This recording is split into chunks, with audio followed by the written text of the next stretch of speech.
안녕하세요. 동기에너지입니다. 몸과 마음에 파릇파릇 세상을 선사하는 봄이 오고 있어요. 살랑살랑 불어오는 바람은 봄처녀 마냥 마음 설레게 합니다. 연애를 하고 있는 사람이나 좋은 만남을 준비하고 있는 사람들의 봄은 핑크빛 무드를 연상하게 합니다. 중년의 핑크빛도 청춘들의 사랑만큼이나 설레고 들뜨게 됩니다. 돌고 돌아 이런 인연을 만났다는 생각에 더 애절해지고 마음이 더 깊어집니다. 첫눈에 반하기가 쉽지 않아지는 연배지만 어느 정도 마음에 들어서 첫 만남을 이어가게 되면 상대를 떠올리는 시간만큼 함께하고 싶어집니다. 그동안 모아둔 버킷리스트에 기대치가 더해지기 마련입니다. 콩깍지가 벗겨지기 전까지는요. 옛날 어르신들이 하는 말처럼 아무것도 모를 때 철없을 때가 나을 수도 있어요. 연륜이 있다 보니 만남은 더 어렵기도 합니다. 수학만큼이나 어려운 것이 중년의 연애입니다. 본인의 그릇만큼 상대를 만나게 되는데 자신이 만들어 놓은 높은 기준치에 억지로 맞추려만 하지 않으면 좋은 인연을 오래 이어갈 수 있을 겁니다. 우리가 연애를 시작할 때 하는 착각 중에는 이런 것들이 있어요. 외롭게 지낸 시간을 보상이라도 받으려는 듯 연애가 시작되면 행복이 넘쳐야만 하고 외로운 시간은 없을 거라는 착각을 합니다. 외롭다는 감정이 들게 하면 상대의 잘못으로 오인되기까지 해서 그냥 놔두냐고 항변하기도 합니다. 본디 사람은 외로운 존재입니다. 그 고독과 외로움을 잘 다독이며 살아갈 뿐입니다. 또한 부정적 감정 표현을 어려워하는 우리나라 사람들의 공통 심리는 상대도 내 맘과 같을 거라는 착각을 합니다. 서로를 알아가는 과정에서 나를 제대로 보여주지도 않고 상대를 제대로 이해하려고 하지도 않고 내 마음을 몰라준다며 섭섭해합니다. 두리뭉실하게 말하는데 찰떡같이 알아듣는 사람은 없습니다. 묻지 않고 공감할 방법은 없어요. 인생에도 공략집이 있듯이 연애에도 공략집이 있습니다. 사랑하게 되면 좋아하는 걸 더 해주기보다 상대가 싫어하는 것을 하지 않는 것입니다.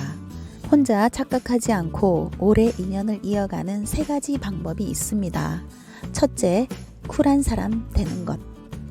계획과 다르게 일이 어긋나지거나 약속을 잡았다가 어쩔 수 없이 취소되는 일도 있잖아요.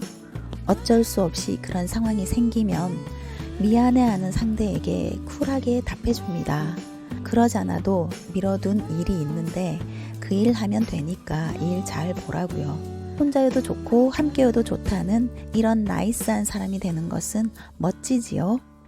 둘째, 위트는 양념입니다. 같은 이야기라도 재밌게 하는 사람이 있고 말을 시켜야만 억지로 답하는 사람이 있다면 당연히 첫 번째 사람을 누구나 선호하겠지요.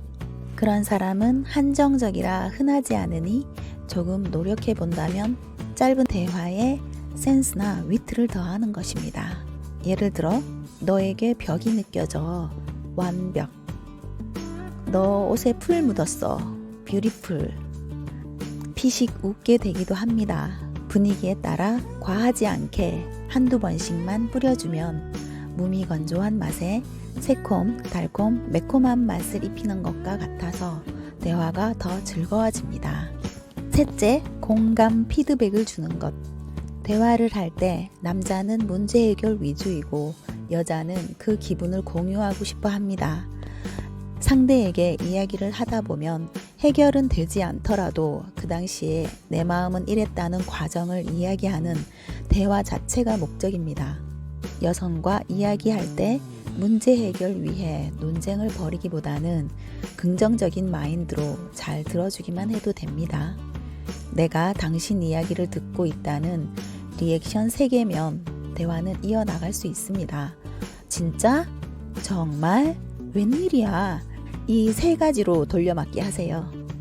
정혜신 박사의 당신이 옳다 내용 중 일부 소개해드립니다. 사랑하는 사람일수록 공감에 실패할 확률이 더 높아진다.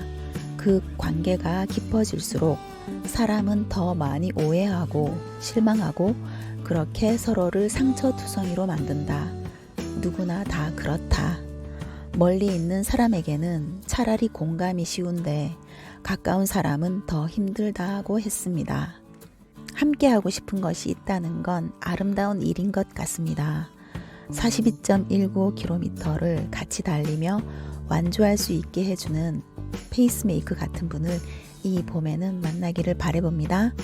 그럼 영상 끝까지 봐주신 분들 감사합니다.